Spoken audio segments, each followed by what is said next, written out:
Olá, eu sou a professora Consuelo e vou começar a trabalhar com vocês no segundo módulo da disciplina Bioquímica. Neste módulo, nós começaremos a estudar as vias metabólicas, mas antes disso, precisamos aprender alguns conceitos básicos essenciais para trabalharmos com essas vias metabólicas, para discutirmos essas vias que são essenciais. E antes de tudo, antes de começar a nossa conversa, eu gostaria de fazer uma pergunta para vocês. Essa pergunta tem tudo a ver com o que nós vamos conversar durante esse módulo. A pergunta é essa: o que é vida? É exatamente o título desse livro que eu estou mostrando a capa para vocês. Eu sei que vocês aprenderam, estudaram alguns atributos que estão relacionados com a vida, que caracterizam a vida. Mas vocês saberiam definir vida por completo? Certamente não. Sabe por quê? Porque não existe uma definição completa, uma definição que feche a questão da vida, que feche conceitualmente, a vida. Bem, para nós trabalharmos com esse módulo, nós precisamos rever algumas questões relacionadas aos organismos vivos, então. Nós sabemos que os organismos vivos têm uma estrutura complexa, finamente organizada e que depende de matéria e energia. Então, nós temos uma relação vida, trabalho e energia. Que tipo de trabalho? Quais são os tipos de trabalho que uma célula viva precisa fazer? Reações de síntese, o movimento osmótico, a manutenção das diferenças entre o interior e fora da célula, armazenamento e expressão de informação, tudo isso requer energia. Qualquer trabalho, o trabalho mecânico, então todo esse trabalho requer energia. Então esse triângulo, vida, trabalho e energia, é muito importante. E aí nós precisamos saber qual é a fonte de energia. A fonte de energia é o meio ambiente. E qual seria a fonte primária de energia para os organismos vivos, para todos os organismos vivos, para as células vivas? Ou seja, as células que vão realizar esse trabalho para fazer a sua manutenção. A fonte primária de energia é a energia radiante, a energia solar. Bem, um outro aspecto importante que nós precisamos considerar é como essa energia é absorvida, como é que ela como é que o organismo consegue absorver essa energia. Nós sabemos que, de uma forma geral, temos dois tipos de organismo. Os organismos fotoautotróficos e os organismos que são não fotossintetizantes. Se nós lermos o que está escrito nesse slide em relação aos organismos fotoautotróficos, nós vamos observar o seguinte: são organismos capazes de realizar o processo fotossintético e eles absorvem a energia luminosa. Essa energia é usada para quê? Para romper a molécula de água, para fazer a fotólise da água, liberando oxigênio, que vai para o meio, e os elétrons são usados para reduzir as moléculas de CO2, que também são obtidas do meio, para gerar moléculas mais complexas, como os carboidratos. Então, logo abaixo, nós temos mostrada a equação geral do que a gente chama de fotossíntese. Essa equação resume um processo bastante complexo, que certamente vocês vão ver, provavelmente, mais para frente, e esse processo ele envolve um conjunto de reações bastante complexas e um conjunto de estruturas essenciais. Então, nós temos a absorção da energia luminosa e eu tenho todo esse processo que acontece em duas etapas. O segundo organismo que nós estamos querendo conversar um pouquinho, são os organismos quimiotróficos, os não fotossintetizantes. Esses organismos não têm a maquinaria para absorver energia luminosa. Então, qual é a fonte primária de energia desses organismos para a realização do trabalho, para a manutenção da vida? Oxidação de moléculas que são ricas em energia. Não tem como tirar energia de um lugar onde não existe. Essas moléculas são organizadas e nós temos energia envolvida nessa organização. Então, o que que acontece? Essas moléculas são oxidadas, ou seja, vão perder elétrons, e esses elétrons, então, são utilizados para reduzir o oxigênio do meio, formando água. E nós vamos ter a liberação de CO2 no meio. Esse CO2 é o resultado da oxidação dos carbonos dessa biomolécula. Além disso, certamente vai ser liberada energia, que é a energia que o organismo necessita para manter a sua estrutura complexa e finamente regulada. Bem, se nós fizermos uma análise um pouquinho mais profunda dessas duas reações e do que está escrito aqui, que vocês já sabem do primeiro módulo, né? já ouviram de uma forma geral, nós vamos ver que no final das contas, o que nós temos é um fluxo de elétrons. Aqui nós temos a energia luminosa sendo a energia que é requerida para ocorrer esse processo de transferência de energia. Aqui, né, a energia transferida então para o CO2, a energia potencial redutor, para que seja convertido então numa molécula mais reduzida. E aqui embaixo, esses elétrons são retirados dessa molécula organizada e são utilizados para a redução do oxigênio à água. E, certamente, eu tenho a liberação de energia. Então, nós podemos resumir essa história mais ou menos assim. O fluxo de elétrons fornece energia para os organismos e essa transferência de energia ocorre através de um tipo de reação química que vocês já ouviram falar muito. São as reações de oxidorredução, que nós também vamos aprender um pouquinho sobre elas.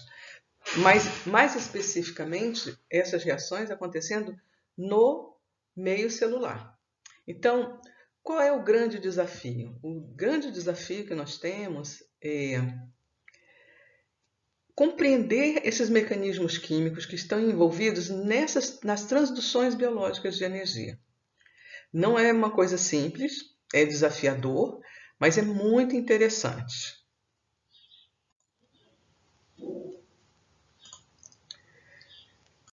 Bem, agora vamos ao nosso ponto inicial dessa aula de hoje, que é a primeira aula do segundo módulo.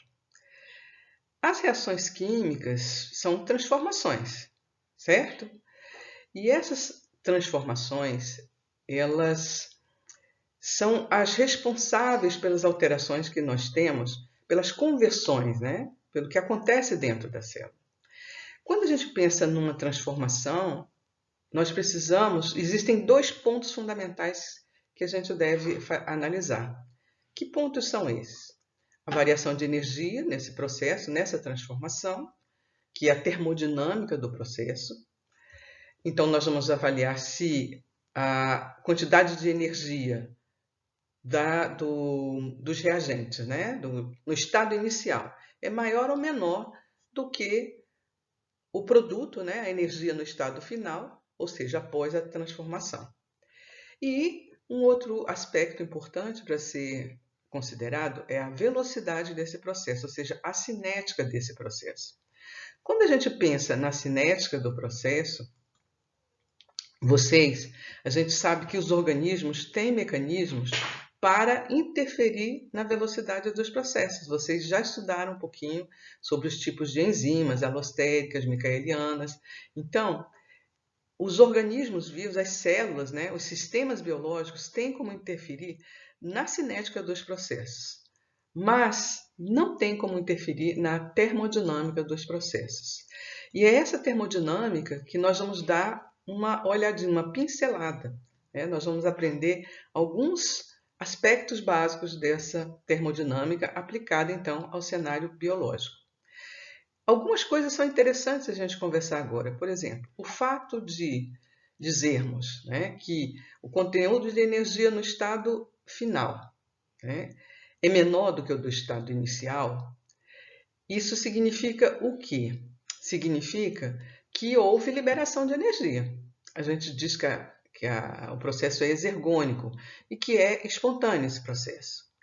Agora, uma coisa que nós precisamos considerar é o fato de um processo ser exergônico, uma transformação ser exergônica, não significa que ela vai ocorrer imediatamente.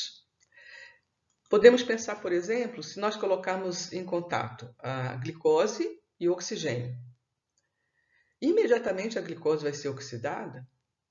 Não. Então, tudo isso vai depender da cinética da reação, do tempo, da energia de ativação necessária para que essa transformação ocorra. Certo? Então, são coisas que nós precisamos lembrar. Então, as células têm a estratégia, né, importante, que é a utilização de catalisadores biológicos para fazer com que a cinética da reação seja, né, aumentada, que os processos aconteçam numa velocidade que seja razoável para a manutenção da vida, mas a termodinâmica não pode ser alterada. Na termodinâmica, o que vai interessar? A termodinâmica da transformação, o estado inicial e o estado final. E essa é uma outra coisa importante. Não importa qual foi o caminho utilizado para que a reação ocorresse, para que a transformação ocorresse. O que importa é o estado inicial e o estado final neste processo que nós vamos observar.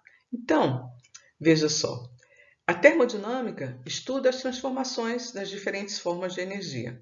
E a bioenergética, que nós vamos trabalhar um pouquinho, trata de forma quantitativa essas transduções energéticas que ocorrem nas células.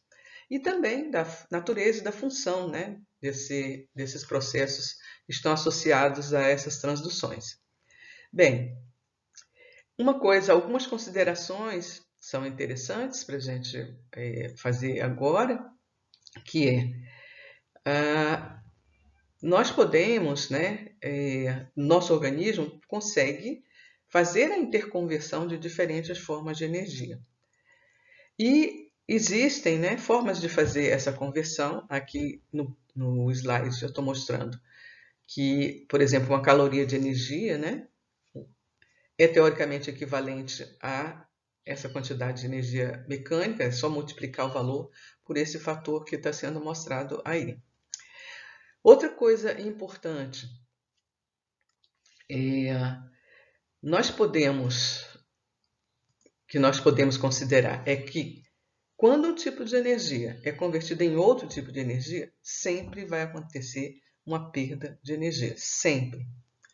Certo? Então, essas são duas considerações importantes para nós termos em mente enquanto estivermos trabalhando, pensando nessa primeira parte, que na verdade são alguns conceitos, né, que nós vamos aprender da termodinâmica, ou seja, nós vamos aprender algumas coisas da termodinâmica aplicadas ao cenário biológico. Ok? Bem, então, vamos começar a enxergar um pouquinho disso.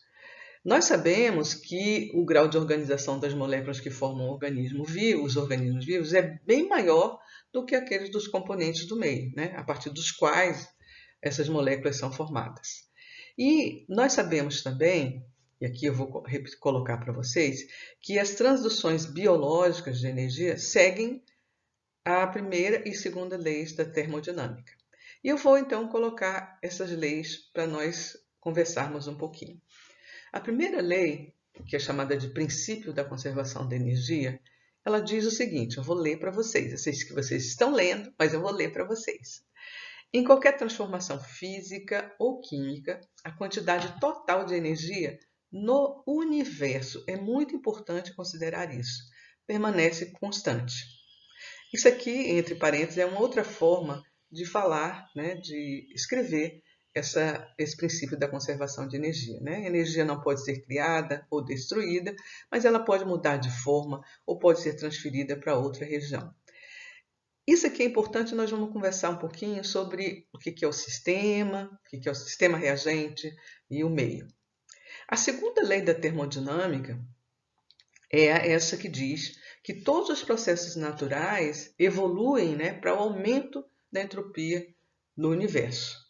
Então, todos os processos naturais, espontâneos, né, em todos eles há um aumento da entropia do universo.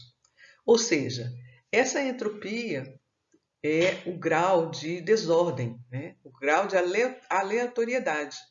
Então, na medida que os organismos se organizam, né, têm a sua estrutura organizada, isso é feito às custas de uma desorganização do meio em que os organismos estão. Então, é importante que nós tenhamos em mente esse conjunto que eu estou mostrando para vocês. O universo, se a gente considerar o universo, né, ele é formado pelo sistema reagente e o meio ambiente. Então, se eu considerar, né, uma célula, se eu estou estudando uma célula, esse é o meu sistema, né, e o meio todo que envolve essa célula é o restante, e meu universo é esse conjunto. Então, um sistema reagente é a matéria que está sofrendo um processo físico-químico em particular, um organismo, uma célula, como está escrito aí para vocês. Dois reagentes, né, numa reação química, né, uma conversão. E nós podemos considerar, então, se a gente pensar que nós somos o sistema reagente, e nós estamos mantendo a nossa organização, aumentando, né, mantendo energia para o meio, aumentando a entropia do universo.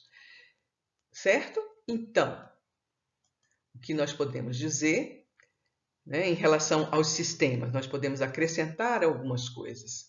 Existem 3 tipos de sistemas básicos: um sistema isolado, que seria um sistema ideal, não há troca nenhuma, nem de matéria, nem de energia com o meio. Os sistemas fechados, onde há uma troca de energia com o meio, mas não existe troca de matéria. E os sistemas abertos. Os sistemas abertos, eu tenho troca tanto de matéria como energia. Os sistemas biológicos, ou seja, os organismos vivos, as células vivas, são sistemas abertos. E elas jamais estão em equilíbrio com o meio. Então, se eu considero um sistema aberto, né, os sistemas biológicos, e eu considero que esses sistemas biológicos estão mantendo a sua organização, aumentando a entropia do meio, esse sistema se mantém e a energia total do universo também é mantida. Então, os organismos vivos seguem também a segunda lei da termodinâmica, embora em alguns momentos, né, quando a gente está pensando, a gente acha talvez não, mas sim. Lembrando, então, que a segunda lei se refere à energia total do universo.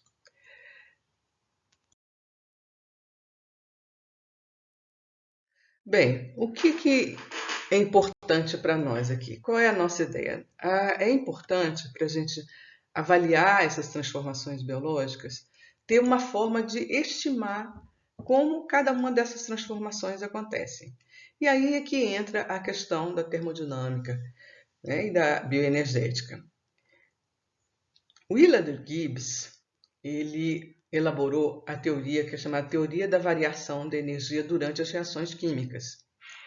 E nesse trabalho dele, ele diz o seguinte, né? Nessa teoria, diz o seguinte: a energia livre total de qualquer sistema pode ser definida em função de 3 grandezas básicas: a entalpia, a entropia e a temperatura absoluta. Então, existe uma relação entre essas 3 quantidades, essas 3 grandezas, né? G, que é a energia livre total, H, que é a entalpia, né? E nós temos aqui S, que é a entropia. Então, nós vamos estudar um pouquinho dessas grandezas, vamos ver as relações, os algoritmos que relacionam essa grandeza, que na verdade já está escrito aí, nós só vamos ver como isso se aplica à célula, às reações biológicas. Bem, então vamos falar um pouquinho sobre esses 3 parâmetros, né? Esses 3 parâmetros termodinâmicos, que eles vão descrever, então, essas conversões energéticas. Esse primeiro parâmetro, que é a energia livre de Gibbs, nada mais é que a quantidade de energia capaz de realizar trabalho durante uma reação a temperatura e pressão constantes. Então, vamos pensar um pouquinho nessa questão. Veja, um organismo vivo, uma célula, né? Os processos que acontecem no meio biológico acontecem com temperatura e pressão constantes. Segunda coisa, a manutenção desse sistema no estado em que ele está requer a realização de trabalho. E o trabalho requer energia. Então, essa energia livre de Gibbs, ela é uma estimativa mesmo da energia que é capaz de realizar trabalho.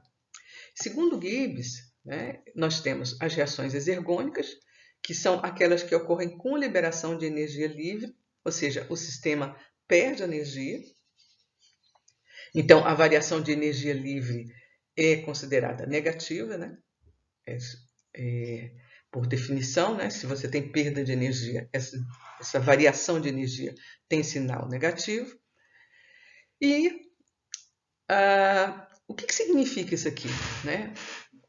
Ocorrem com liberação de energia. Quando eu olho, penso em reação exergônica, e a gente diz que o sistema perdeu energia, significa que a quantidade de energia no estado final é maior ou menor do que no estado inicial? É menor. Houve liberação de energia. E então, né, o sistema não está como estava antes? Sim, eu tive essa mudança.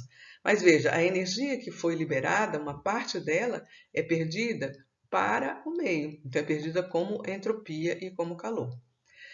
As reações endergônicas ocorrem com ganho de energia livre, ou seja, a quantidade de energia no sistema no estado inicial, né, é menor do que no estado final.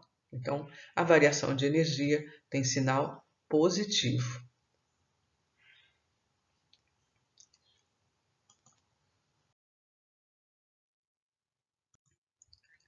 Bem, nesse slide que vocês estão vendo, na verdade, tem exatamente o que eu considerei antes, que eu conversei antes com vocês. Se eu considerar essa reação genérica, né, essa transformação de A em B, se B tem menor energia do que A, significa que houve uma liberação de energia. Então, ΔG, ou seja, a variação de energia livre de Gibbs, é menor do que zero. E a reação é exergônica, uma reação espontânea.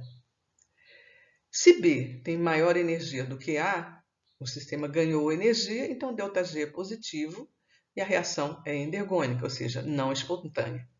Então, a variação de energia livre, na verdade, vai indicar o sentido em que uma reação vai ocorrer, certo? Então, se ela está negativa, né, se uma determinada reação ocorre em um determinado sentido ou no sentido inverso, certo? É importante nós lembrarmos que todas as reações ocorrem no sentido de alcançar o equilíbrio, certo?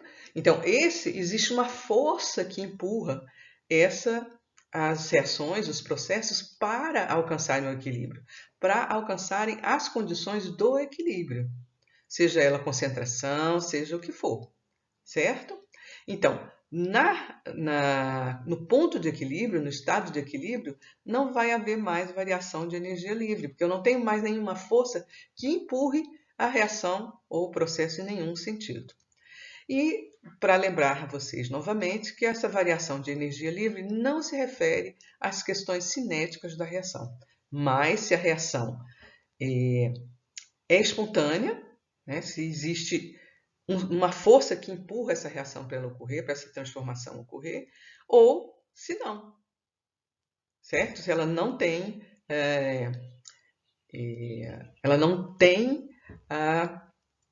como é que se diz, essa força propulsora para que ela ocorra, certo? Bem, vamos para a segunda grandeza que nós precisamos conversar um pouquinho, é a entalpia. A entalpia se refere ao conteúdo de calor de um determinado sistema. Então, é um reflexo do número de ligações químicas, né, dos reagentes, dos componentes dos reagentes e dos produtos. Qual é a convenção? Se uma reação libera calor, o conteúdo de calor dos produtos é menor do que aquele dos reagentes, então a variação de entalpia é negativa. Ou seja, o sistema reagente libera calor para o meio. Essas reações são chamadas de exotérmicas, certo? Se, ao contrário, nós temos a absorção de calor, ou seja, o conteúdo de calor dos produtos é maior do que do sistema reagente, a gente diz que o sistema reagente retirou calor do meio ambiente. E, por convenção, então, a variação de entalpia é positiva. A gente diz que a reação é endotérmica.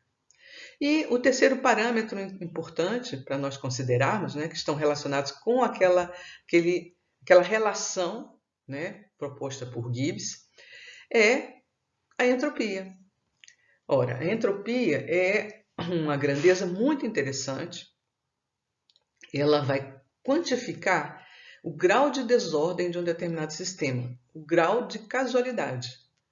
Então, nós precisamos saber se os produtos de uma reação, depois que a transformação ocorre, se esses produtos são mais ou menos complexos, são mais ou menos desordenados, desorganizados, certo? Então, se nós temos com a transformação, né, se essa transformação resulta em compostos mais organizados, significa que houve o quê?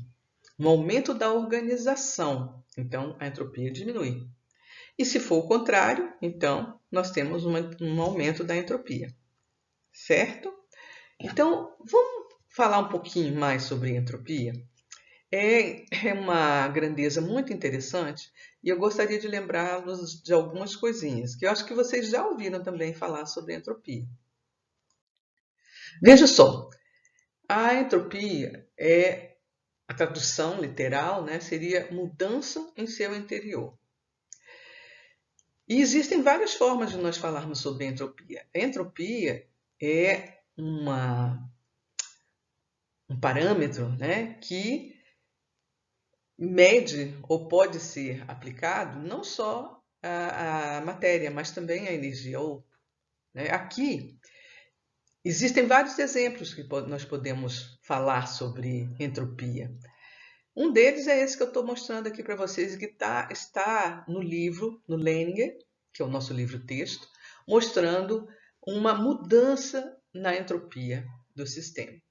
Vamos ver como é que as coisas acontecem. Vejam só, isso aqui é a reação, né, o processo global, né, a equação geral do processo de oxidação da molécula de glicose. Então, nós temos aqui C6H12O6, que é a glicose. Aqui nós temos oxigênio, CO2 e água. Veja só, quando a reação, o processo de oxidação da molécula de glicose ocorre de forma completa, como é que eu posso avaliar isso? Eu estou vendo aqui que a molécula de glicose tem 6 carbonos, não é? Então, tenho 6 carbonos aqui. Observem que eu tenho 6 carbonos aqui na forma de CO2. Então, esses carbonos, essa molécula foi totalmente oxidada, porque CO2 é a forma mais oxidada do carbono nas células.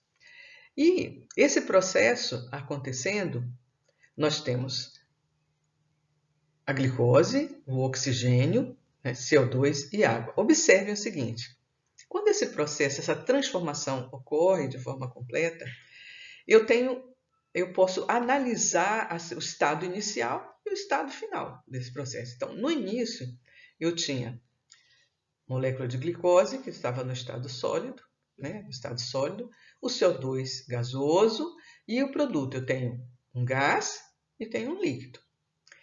Além disso, eu posso ver o número de moléculas. Aqui eu tenho 7 moléculas, né, 6 de oxigênio e uma de glicose. E no segundo, como produto, eu tenho 12 moléculas. O que significa isso? Veja, se eu pensar em número de moléculas, eu estou dizendo o seguinte, que esse conjunto de átomos aqui mudou o seu arranjo.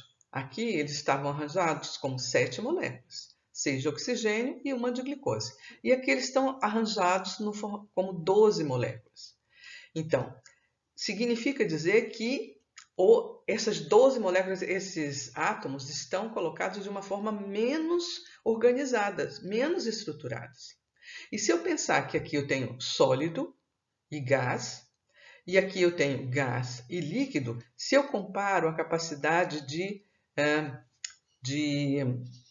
desorganização, por exemplo, se eu jogo água em cima da mesa, ela vai ficar espalhada, ela vai se espalhar, né? Até dependendo da quantidade de água. Se eu pensar num gás, ele vai se difundir. Então, o grau de desorganização dessas moléculas aqui, desse conjunto do produto, vai ser maior do que o conjunto, né? O grau de desorganização das moléculas que compõem os reagentes desse sistema. Certo? Então, no final das contas, o que eu tenho? Um aumento da entropia, veja, esse gás, né, vai ser liberado para o meio, e o organismo em si não teve uma alteração. Ele não sofre uma alteração interna porque houve essa mudança, essa transformação. Isso aqui é um exemplo, então, de entropia, né, considerando a matéria, certo? Estou considerando o número de moléculas, né, e o estado dessa matéria. Certinho? Bem, nós podemos também dar outros exemplos de mudança de entropia. Por exemplo, a dissipação de calor quando nós colocamos uma chaleira, você coloca uma chaleira, coloca água para ferver, desliga o fogo e aguarda. O que vai acontecer? A água, né, a chaleira, vai perdendo calor para o meio. Para o meio em que ela se encontra. Observem que no final das contas, esse calor que foi liberado para o meio não volta para aquecer a chaleira, certo?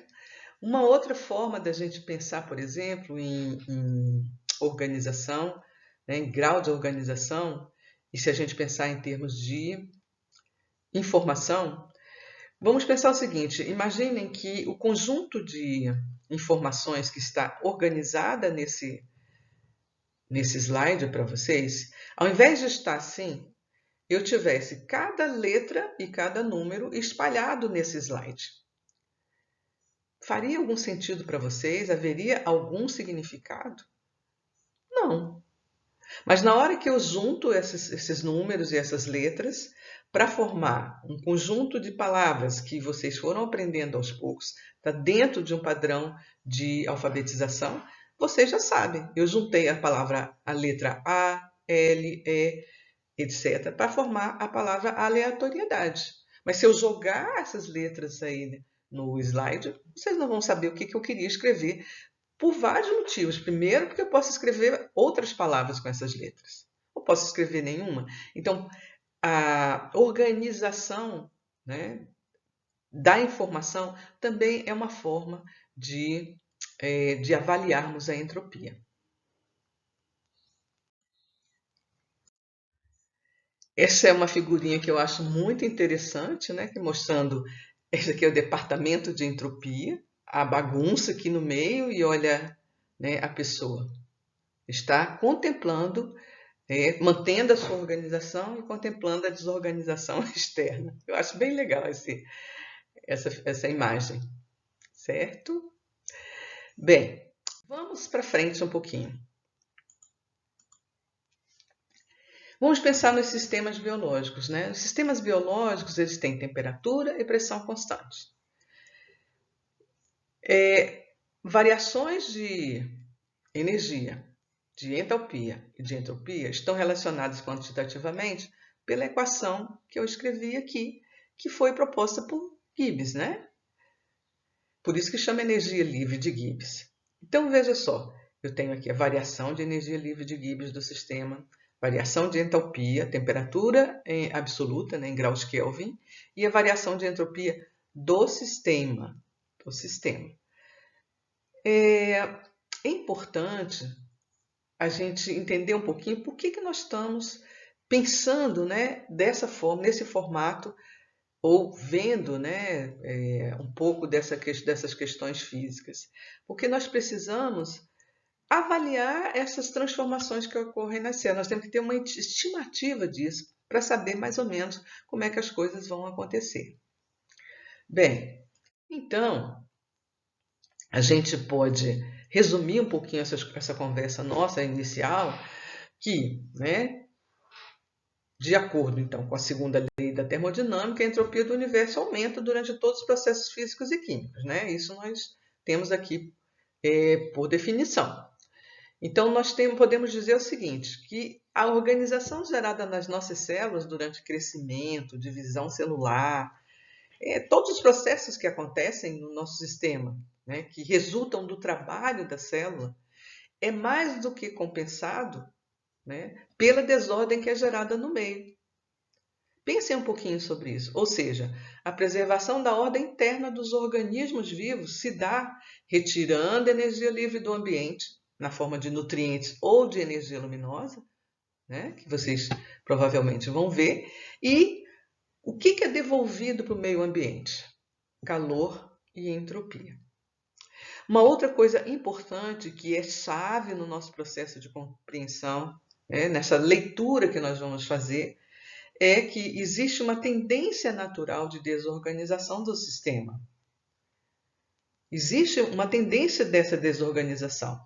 E isso, como é que a gente pode contornar essa desorganização? Fornecendo energia ao sistema. Porque se você não fornecer energia, a desorganização vai se estabelecer, porque a forma desorganizada é a forma mais estável. Então, existe uma tendência natural de desorganização do sistema. Essa desorganização no sistema só não ocorre porque existe um fornecimento, constante de energia para esse sistema, mas esse fornecimento de energia que é retirado do meio, resulta também em aumento da entropia do universo onde esse sistema se encontra. Bem, vamos passar um pouquinho mais para frente. Vocês sempre vão ler o livro, o texto do livro e tal, e existem várias formas de falar. Uma hora vocês veem energia útil, energia calorífica, energia total, energia livre. Então, nós sabemos que as células heterotróficas obtêm energia livre a partir dos nutrientes. E as fotossintetizantes adquirem energia livre a partir da absorção da energia luminosa. E essas células vão converter essa energia livre, vão converter essa energia numa forma de energia que as células reconheçam. Que forma de energia é essa? É a moeda metabólica, é o ATP. E essa energia também é convertida em moléculas ricas em energia que são capazes de fornecer energia para o trabalho biológico. Isso tudo pensando no sistema biológico que é isotérmico. Então, nós temos a considerar que existe, por exemplo, energia útil. O que é a energia útil? Energia livre e energia calorífica. A energia calorífica só vai realizar trabalho se tiver variação de pressão e de temperatura. Então, nosso organismo, nossas células são sistemas isotérmicos, temperatura constante, então a energia calorífica ela não é capaz de realizar trabalho nos sistemas biológicos, certo? Porque nós estamos somos isotérmicos. Então, na verdade, a gente precisa sempre considerar a questão da energia livre. O que é a energia livre? É a energia capaz de realizar trabalho a pressão e temperatura constantes. Então, é essa energia que a gente precisa considerar nos sistemas biológicos. Ok? Então, eu coloco isso finalizado aqui no slide para vocês, A energia utilizada pelas células é a energia livre. Essa energia livre é descrita como uma função da energia livre de Gibbs. Nós precisamos, então, ter uma estimativa disso, que vai permitir predizer o sentido das reações químicas, as transformações que acontecem na célula, o seu ponto de equilíbrio, e a quantidade de trabalho que elas podem, em teoria, realizar, certo? Em teoria. Essa estimativa do trabalho que pode realizar está relacionada com a quantificação energética. Certinho? Então, vamos seguir em frente, No final, nós vamos fazer um resumo, um apanhado geral, para vocês verem que todo esse conjunto que nós estamos vendo é importante para, no final, nós sabermos o que nós precisamos colocar essas questões termodinâmicas no cenário biológico. Certo? Não vamos ficar apavorados com essas coisas. Bem, eu coloquei aqui, sempre agora nós estamos pensando nos organismos vivos, que são sistemas abertos, temperatura e pressão constantes, e que estão no estado estacionário. Então, vamos diferenciar estado estacionário e estado de equilíbrio. Então, o que acontece no estado de equilíbrio? No estado de equilíbrio, que é o estado para o qual todos os sistemas devem evoluir, Os sistemas biológicos nunca estarão em equilíbrio porque você está fornecendo energia, mas eles tendem a ir para o equilíbrio. Quando o sistema, então, está em equilíbrio, na verdade, as velocidades, o fluxo de material vai ser zero. Por quê? Porque essas velocidades são constantes num sentido e no outro. Então, a variação de energia livre aqui é igual a zero.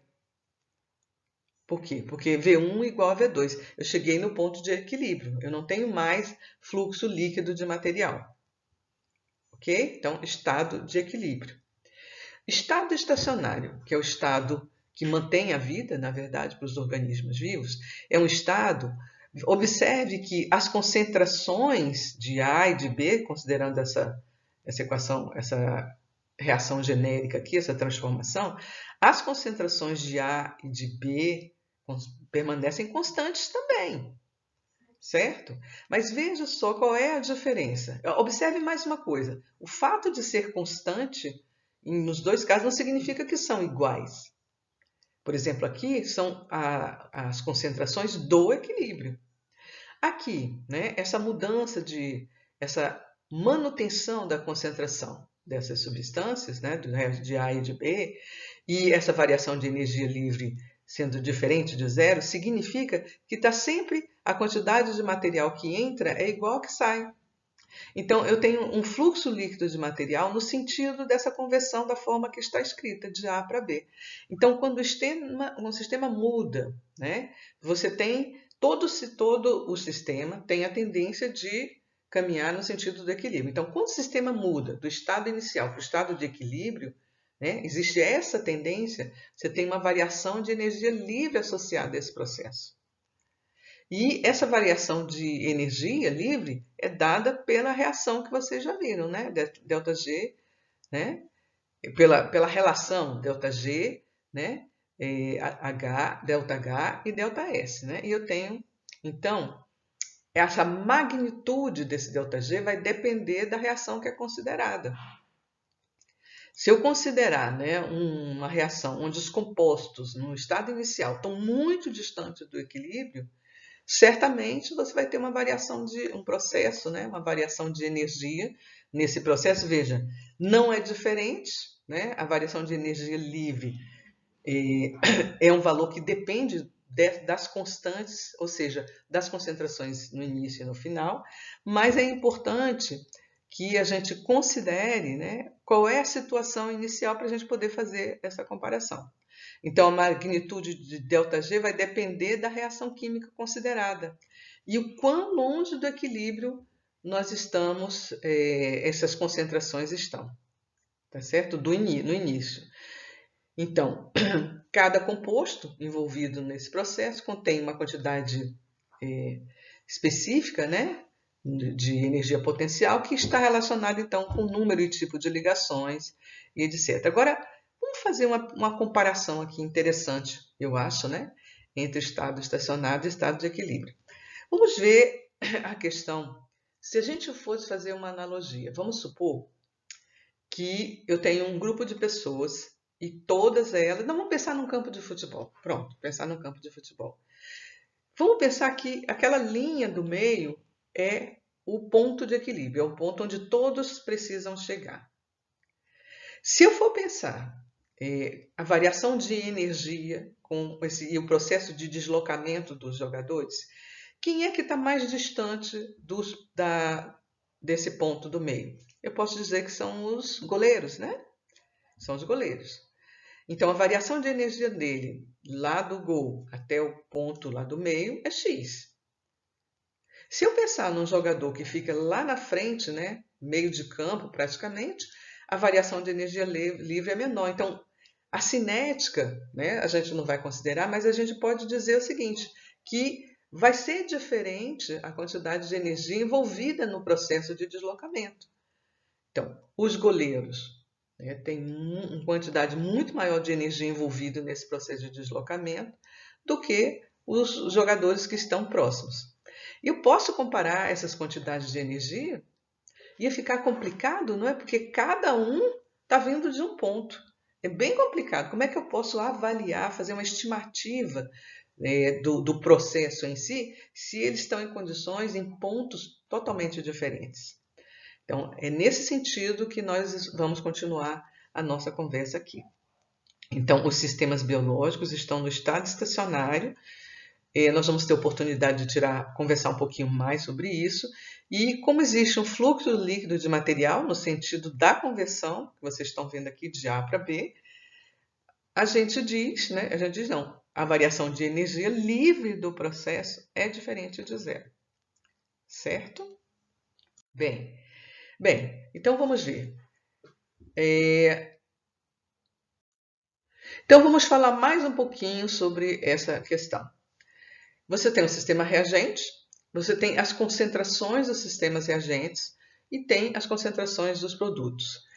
Tanto as concentrações tendem a variar até atingirem a concentração do equilíbrio.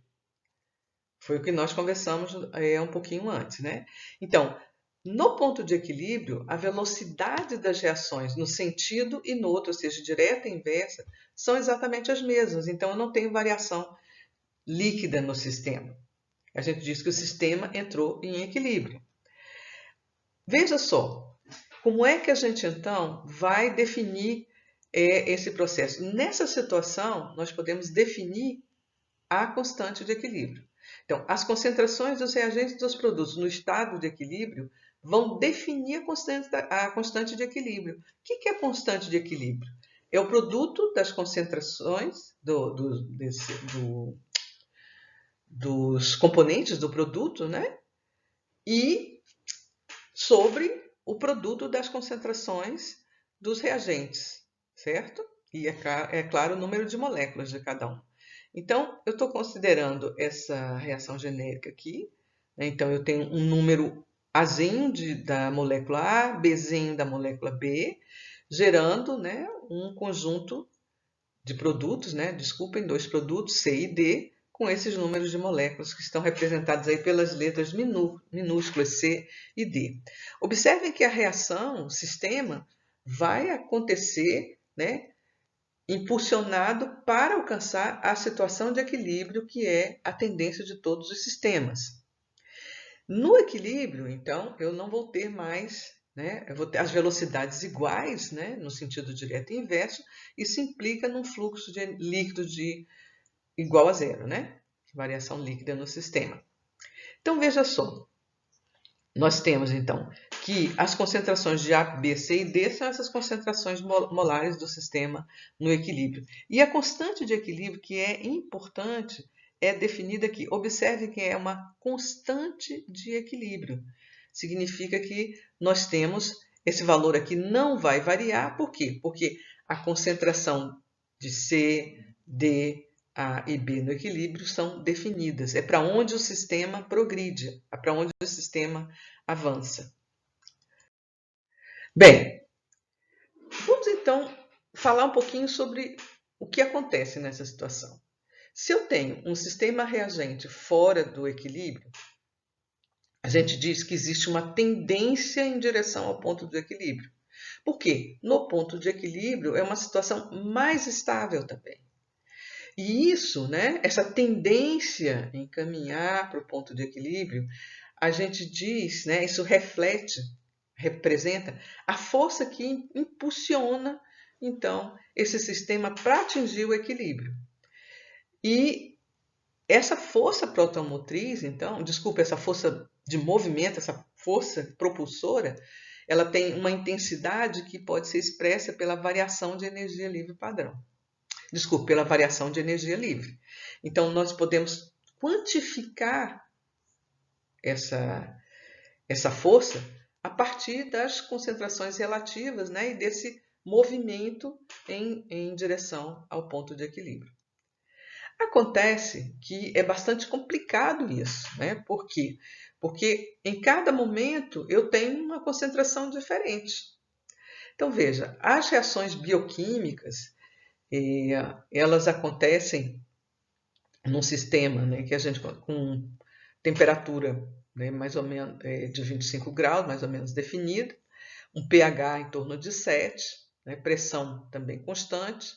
E para nós podermos quantificar isso, foram definidas condições que são consideradas condições padrão. Essas condições padrão são interessantes porque elas permitem que nós saiamos do mesmo ponto de todas as reações. Então, veja só, Existem as condições, né? Uma variação de energia livre que é usada na física, né? ΔG, e ΔG', que é usado por físicos e químicos, né? Com pH zero. Mas para as reações bioquímicas é mais interessante nós considerarmos o pH 7. E a introdução de mais esse parâmetro constante, a gente diz que é uma variação, uma condição transformada, né? Uma variação de energia livre transformada, é uma grandeza transformada. E essa representação dessa transformação, ela é representada pela linha que vocês veem aí na representação de ΔG. Então, você tem ΔG linha zero. O que é isso? Variação de energia livre padrão quando, né, um sistema está, né, na temperatura de 25 graus, pressão uma atmosfera, pH 7, e isso aqui é muito importante, concentrações de produtos e reagentes igual à mesma, 1 mol por litro. Significa que todo mundo está saindo do mesmo lugar. Qual que é a concentração de equilíbrio? Aí já é outra coisa. Então, é para onde as coisas vão andar. Então, a força que impulsiona o sistema para o equilíbrio é variação de energia na condição padrão, é chamada de variação de energia livre padrão, ΔG zero linha, certo? E a equação, sim, um aspecto importante que esse ΔG, então, é uma constante característica para cada reação. Da mesma forma que nós temos a constante de equilíbrio. Por quê? Porque eu padronizei as condições. Então, agora eu posso comparar as diferentes reações, porque cada uma delas tem o quê? Um ΔG, que é uma constante característica. Certo? Então, as constantes físicas baseadas no padrão bioquímico são denominadas de constantes padrão transformadas. E são escritas, então, com esse símbolo, né, linha prima, né, para diferenciar dessas constantes, né, desses valores, para os físicos e químicos, né, que são essas constantes não transformadas. Vamos em frente, então? Espero que estejam acompanhando. Nós teremos oportunidade de sanar algumas dúvidas, né, no nosso encontro. Bem, vamos colocar então de novo, né, essa reação, essa equação genérica que relaciona, né, que mostra a conversão de A e B em C mais D. Observe, existe um algoritmo, existe uma equação que relaciona ΔG e ΔG zero linha. Esse algoritmo, vocês podem ver como é que se chega a ele, no livro tem direitinho, mas para a nossa conversa não precisamos fazer essa dedução, certo? Então veja, que equação que é essa? Variação de energia livre, real, né? Não transformada, é igual a variação de energia livre na condição padrão, nas condições padrão, mais R, que é a constante dos gases, é uma constante, né? T, que é a temperatura em graus Kelvin, né? Temperatura, e o logaritmo das concentrações de produto dos reagentes sobre, desculpe, o produto CD, né? A multiplicação, né? O produto dos produtos, né? Desculpem. O produto, exato, o produto dos produtos mesmo, sobre os reagentes. Me confundi, tá certo? Então, se a reação é essa, aqui são os produtos, estão aqui, eles aqui em cima. No equilíbrio, nós sabemos que a variação de energia livre é igual a zero, certo? Então, se nós considerarmos ΔG igual a zero, essa equação que está escrita aqui vai ser o quê? ΔG zero linha, né? Você teria zero é igual a ΔG zero linha, RTLN, logaritmo natural, né? Isso aqui é a constante de equilíbrio. Então, ΔG zero linha vai ser menos RT logaritmo da constante de equilíbrio.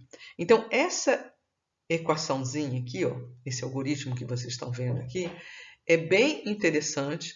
É a forma da gente calcular ΔG zero linha quando reagentes e produtos estão na sua concentração do equilíbrio. Ok? Então, nós temos uma constante que expressa isso. Certo? Então, vejam, se nós quisermos calcular a variação de energia livre padrão, nós tivermos a constante de equilíbrio, a gente pode fazer esse cálculo com certeza. Os dois são tabelados, né? A variação de energia livre na condição padrão e a constante de equilíbrio, certamente. Ok?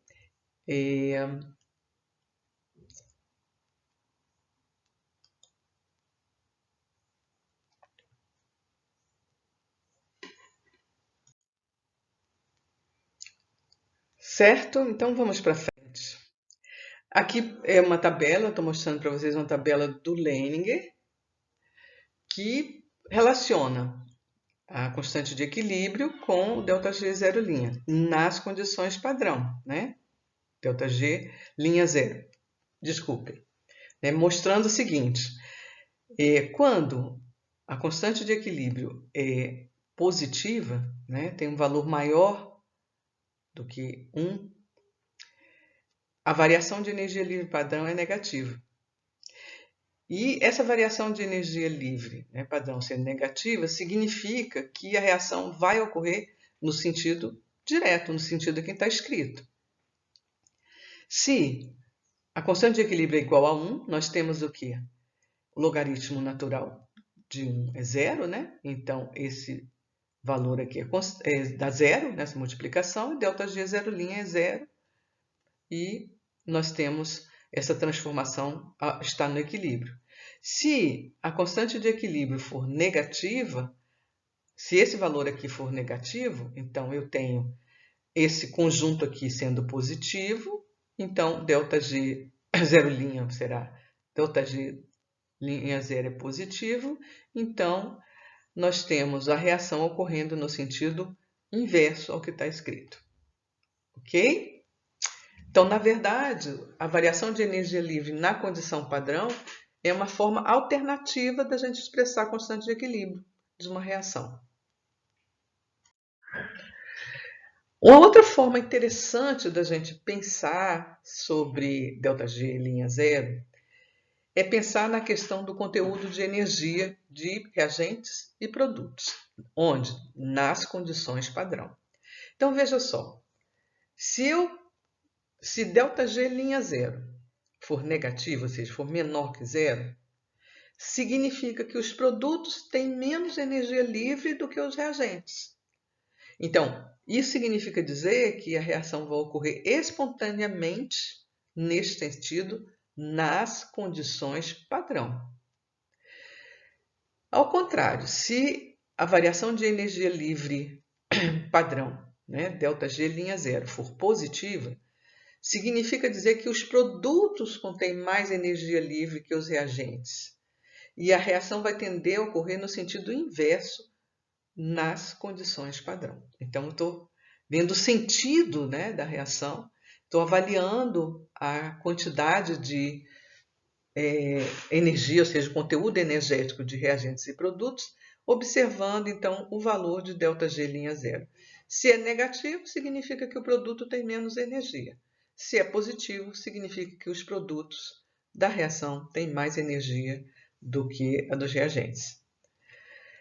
Mas é sempre bom lembrar, né, que as reações, sempre as transformações químicas, tendem a ocorrer sempre no sentido que haja uma diminuição da energia livre do sistema. Então, o sentido espontâneo é sempre no sentido da diminuição de energia livre.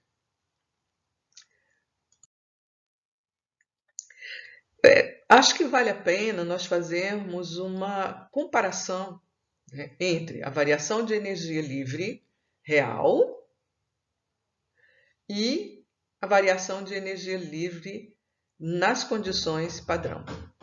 Essa variação é muito importante, ΔG zero linha e ΔG, né? São valores que nós precisamos entender por que é necessário, por que é interessante sabermos, compreendermos esse ΔG zero linha. A primeira coisa importante lembrarmos é o seguinte: esse valor ΔG, que é a variação de energia livre real, ela depende dos valores da concentração, né, e da temperatura, que podem ser muito diferentes daquelas das condições padrão. Então, esse valor é sempre negativo para as reações que ocorrem espontaneamente em direção ao equilíbrio. Então, esse valor, esses valores aqui de concentração, vão ser cada vez menos negativos até chegar ao zero, que é o ponto de equilíbrio. Neste ponto, você não tem mais o processamento da reação, né? Porque você não vai mais poder realizar trabalho. Se eu penso em ΔG linha zero, a coisa é um pouquinho diferente. Observe, ΔG linha zero, variação de energia livre padrão, é uma constante característica de cada reação. E dependendo da constante de equilíbrio, esse ΔG pode ser positivo, negativo ou zero.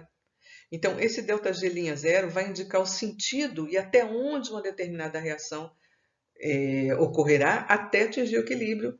Quando? Nas condições padrão. Ou seja, a concentração inicial de cada componente é 1 mol por litro. Certo? pH 7, uma atmosfera, isso que vocês já sabem de cor e salteado. Ok? Então, por que usar esse conceito, né? E os valores de ΔG zero linha? Então, podemos discutir por que usar então esse conceito e os valores de ΔG linha zero? Só para misturar, para aumentar mais alguma coisa para a gente entender? Não é isso. Na verdade, introduzir essa constante é muito importante. Veja, se nós vamos avaliar as reações que ocorrem, por exemplo, para converter, na oxidação da molécula de glicose, por exemplo, né, até CO2 e água, eu preciso compreender eu preciso ter uma estimativa desse processo. Quanto eu tenho de energia envolvida. E para eu compreender a relação entre as reações que acontecem nesse processo, eu preciso ter um ponto de referência. Esse ponto de referência é justamente essa condição padrão. São as condições padrão. É como uma corrida. Se cada corredor saísse de um ponto, não teria como saber qual é o mais veloz. Quem chegou primeiro? Quem estiver mais perto vai chegar primeiro, que é o que aconteceria na vida real, né? Se não fosse uma corrida. Mas se você quer avaliar, comparar esses corredores, eles precisam sair do mesmo ponto e precisam estar numa condição similar. E é isso que acontece nas condições padrão. Nós vamos ter um ponto de referência, que é essa concentração e esses valores de pH e pressão e temperatura, né? E a partir daí nós vamos ver como é que as coisas se processam. Certo? Então, é uma forma de dimensionarmos, de estimarmos a quantidade de energia envolvida nos processos. Então, é muito importante, sim, termos esse valor de ΔG linha zero. E nós vimos tudo isso para chegarmos a esse ΔG linha zero. E observem, é um valor que é fácil de você calcular. Se você tiver a constante de equilíbrio, que é tabelado, você pode calcular ΔG linha zero. E se você tiver ΔG linha zero, também você pode chegar na constante de equilíbrio. Porque nós temos um algoritmo que relaciona essas duas constantes. Certo? Bem, vamos para frente mais um pouquinho, então.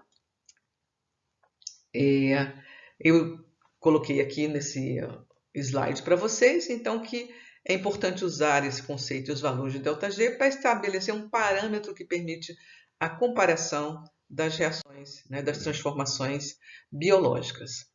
Mas eu queria também que vocês pensassem o seguinte: o critério de espontaneidade de uma reação é o valor real, é o valor de ΔG, a variação de energia livre real.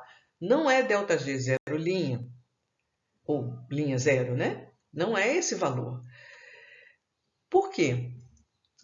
Que é o que realmente acontece, né? de fato, você não tem a concentração de 1 molar. Então, nós temos reações com ΔG. O que significa dizer isso? Que reações, mesmo reações que tenham o valor de ΔG'0 positivo, elas podem ocorrer, desde que o ΔG seja negativo. Vamos observar esse algoritmo que está aqui embaixo? ΔG é igual a ΔG'0, eu tenho que arrumar isso aqui, mais RT, logaritmo natural das concentrações, do produto das concentrações dos produtos sobre o produto das concentrações dos reagentes. Observe o seguinte, se ΔG for positivo, mas tiver um valor em valor absoluto, e se eu tiver aqui, né, um valor negativo, e esse conjunto aqui for negativo e em valor absoluto maior do que o ΔG'0', ΔG vai ser negativo.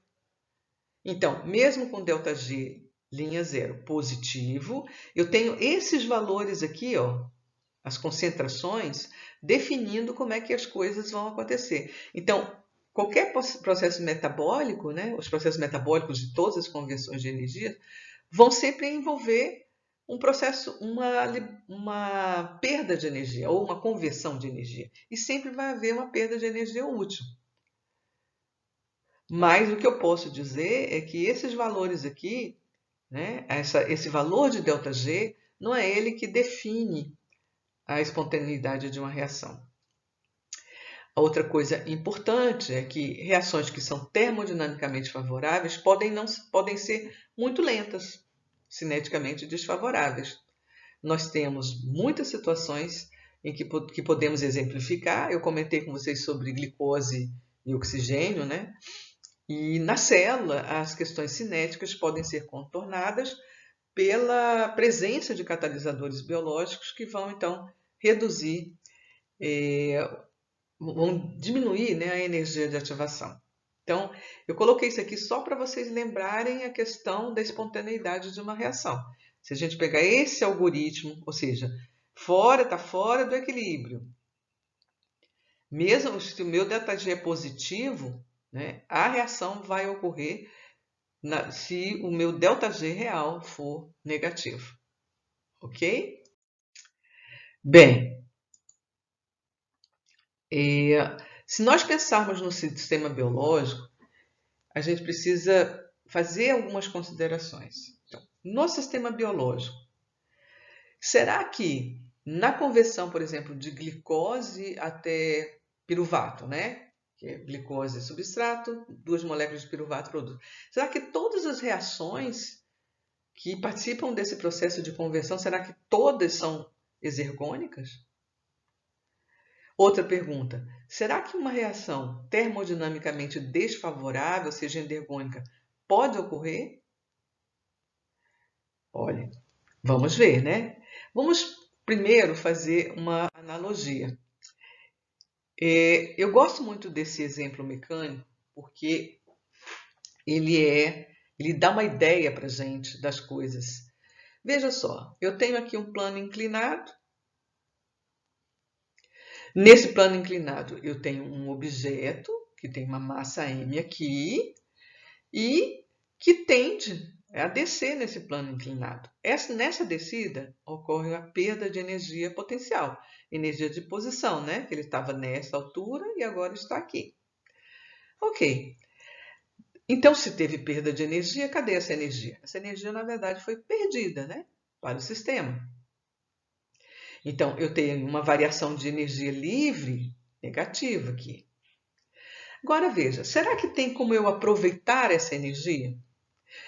Eu tenho aqui um outro objeto. Esse objeto precisa subir. Vai precisar realizar trabalho para levantar esse objeto, para esse objeto chegar aqui em cima. Será que tem como eu aproveitar essa energia que é perdida aqui, que é liberada aqui? Será que eu posso aproveitar uma parte dessa energia nesse processo? Olhe, vamos ver. Vamos supor que esse objeto aqui tivesse um tamanho maior do que esse objeto que está aqui em cima, que está aqui na descida.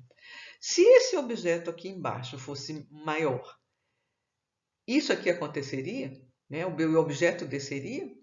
Não, né?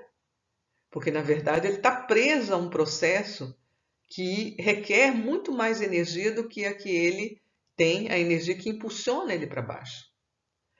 Agora, se esse objeto, como está representado aqui, for um objeto menor, tem uma massa menor, à medida que esse objeto desce e perde um pouco de energia, uma parte dessa energia é usada para levar esse objeto até o ponto aqui de cima. Então, eu preciso ter uma ligação entre esses dois objetos e eu preciso que a massa desse objeto aqui seja menor do que esse aqui, do que esse que está perdendo energia, para que as coisas aconteçam. E se for igual? Se a massa for igual, será que vai acontecer? Não acontece também, porque todo o processo, né, ocorre com liberação de energia. Então, uma parte da energia seria perdida. Se eu tenho, é como se eu estivesse um equilíbrio, nem sobe nem desce, nem esse desce nem esse sobe, né? Se as massas são iguais. Então, isso aqui é um exemplo de acoplamento mecânico. Então, eu estou usando a energia liberada na descida de um objeto num plano inclinado para levantar um objeto, né, até essa posição de maior energia. Se a gente for levar isso para um exemplo químico, seria basicamente a mesma coisa. Eu tenho uma reação que requer energia, certo? E eu tenho, para ela ocorrer, eu precisaria fornecer energia. Mas eu tenho uma reação aqui, ATP, sendo hidrolisada ADP fosfato inorgânico, que tem uma variação de energia maior, né? E uma energia positiva. Eu tenho perda de energia. Observem a seta para baixo. A variação de energia livre é negativa. Ora, mas eu preciso de alguma coisa associando essas duas reações. Essa tende a não ocorrer porque requer energia e essa tende a ocorrer porque libera energia. Então, eu posso, se existir algum fator que associe essas duas reações, que seria o acoplamento nesse caso aqui, né? Eu tenho essa ligação. Alguma coisa que seja comum entre as duas reações, eu posso associá-las. Essa associação aqui vai ser feita pelo seguinte, ó. Eu tenho aqui o fosfato inorgânico, que é comum às duas reações, e água, né? Se vocês forem olhar, vamos ver na próxima reação. Então, na verdade, eu tenho uma reação 3. Essa reação 3 seria glicose mais ATP, dando glicose 6-fosfato mais ADP, né? O fosfato inorgânico aqui seria cortado, né? Porque na verdade o fosfato está aqui ligado à glicose. Então, eu teria, na verdade, um somatório das variações de energia livre. Se esse valor aqui, um valor negativo, e em valor absoluto é maior do que esse aqui, no somatório, ΔG3 vai ser negativo também. Acho que tem um aqui é a legenda da figura, depois vocês dão uma olhadinha, certo? E vamos ver aqui a representação. Aqui, essa é a representação do que está lá no gráfico. Eu tenho uma conversão de A para B, que seria de glicose para glicose 6-fosfato, e B para C. Cada uma dessas reações tem seu ΔG, né? Eu tenho que mudar essa setinha aqui. A para B, B para C. Tem o ΔG 0,1 e o ΔG 2.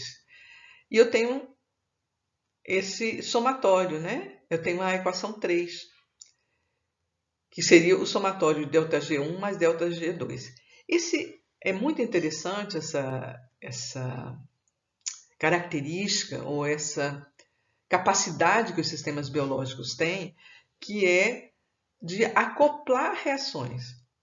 Esse é um princípio importante da bioenergética também, que vai explicar como que uma reação que é termodinamicamente desfavorável, seja endergônica, pode ocorrer no sentido direto, ou seja, ela vai ocorrer quando ela se acoplar a uma reação exergônica por meio de um intermediário comum. Aqui embaixo eu coloquei uma reação, que é, na verdade, a primeira reação da glicólise, onde nós temos glicose, a primeira reação seria glicose mais fosfato inorgânico, e o produto glicose 6-fosfato mais água, observem que a variação de energia livre padrão é 13,8, é positiva. E a outra reação é a reação de hidrólise do ATP, que tem uma variação de energia livre negativa e bem maior, né, do que 13,8. Eu posso, então, o que eu tenho em comum? Quais são os intermediários em comum? Eu tenho aqui água, né? E o fosfato inorgânico, basicamente, né? Água e fosfato inorgânico. Qual é o somatório, então, dessas duas reações? Glicose mais ATP, dando ADP, e a glicose fosforilada no carbono 6. A variação de energia livre desse processo acoplado é menos 16,7 kJ, que é o somatório dessas duas. Então, a reação global é exergônica. Então, essa é uma estratégia muito interessante, que é usada em praticamente todas as vias metabólicas, e implica dizer que uma via metabólica, numa via metabólica, nem todas as reações são exergônicas, mas na sequência eu tenho acoplamento de reações exergônicas e endergônicas, e o somatório da variação de energia livre padrão de todas as reações do processo, no final das contas, é negativo, né? E a reação global é exergônica. Ok? Da mesma forma, né, termodinamicamente falando, as constantes de equilíbrio também são valores, as constantes de equilíbrio dessas reações acopladas são multiplicativas. Então, termodinamicamente, é importante a gente lembrar que o que importa são os estados inicial e final de um processo, do sistema num processo, né? Então, o caminho entre os dois não é muito relevante. Então, o que eu tenho? Enquanto os valores de ΔG' zero das duas reações que se acoplam se somam, a constante de equilíbrio é o produto das duas reações. Assim, né, em função do acoplamento, a constante de equilíbrio para a síntese de glicose 6-fosfato aumentou, certo? Porque eles são multiplicativos, enquanto, né, o valor da ΔG você tem um somatório. Ok? Isso aqui é só para lembrar vocês dessas coisas. E só lembrando que quanto maior a constante de equilíbrio, maior a quantidade de energia liberada nas condições padrão. Então, o sistema de acoplamento é muito interessante, é uma estratégia muito interessante para as células.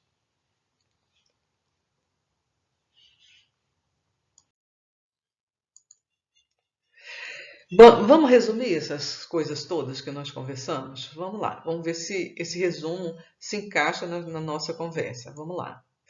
Primeiro, as células estão em trabalho constante, para isso requerem energia, certo? Isso aí é uma coisa que a gente, sem trabalho, não tem como manter a vida. Não tem como manter as condições, né? O estado de cada célula, o estado de vida da célula. Uma outra coisa importante é que as transformações energéticas nos sistemas biológicos obedecem às leis da termodinâmica, a primeira e a segunda lei. Ok? O terceiro, a variação de energia livre é a força que dirige as reações. E ela vai refletir o efeito líquido de dois fatores importantes, entalpia e entropia. Aí nós temos aquele algoritmo, né? ΔG igual a ΔH menos T ΔS. Então, a variação de energia livre é função desses dois fatores aqui. A outra coisa importante para a gente resumir é a variação de energia livre nas condições padrão ou transformada. Alguns livros usam o termo transformada. Ela é uma constante física, característica de cada reação, e pode ser calculada em função da constante de equilíbrio. É esse o algoritmo que relaciona, né, ΔG à constante de equilíbrio. Essa variação de energia livre é importante, fundamental, para podermos comparar as diferentes reações dos sistemas biológicos. A variação de energia livre real é variável, depende de ΔG' zero e das concentrações de produtos e reagentes. Aqui nós temos o algoritmo que relaciona a variação de energia livre real e a variação de energia livre nas condições padrão. Ou seja, a variação de energia livre real não depende da via pela qual a reação ocorre, a transformação ocorre. Não depende. O que é considerado nos cálculos termodinâmicos? É o estado inicial e o estado final do processo.